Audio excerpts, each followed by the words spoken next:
Баршаңызға қайырлы күн, қалдарыңыз қалай? Бүгін бізде упрощенный режиммен шыққан соттың шешімін заңсыз деп таныдық. Негізі оған дейін соттың шешімі шықпай тұрып, біз талап арызға жаңағыдай қарсылық жіберген болатынбыз. Алайда оны неге екенін білмеймін, судья көрмей қалған. Сонымен соттың шешімін шығарып тастаған. Одан кейін біз жаңағы соттың шешіміне қарсылық жаздық қайтадан, және де ол жерде өзіміздің дәлелдерімізді келтіре алдық. Яғни соттың шешімі заңсыз шығарылғанын, өте көптеген.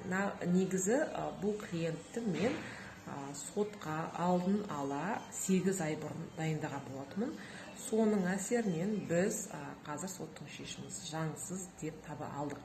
Ары қарай бұл бойынша сот процесі болады.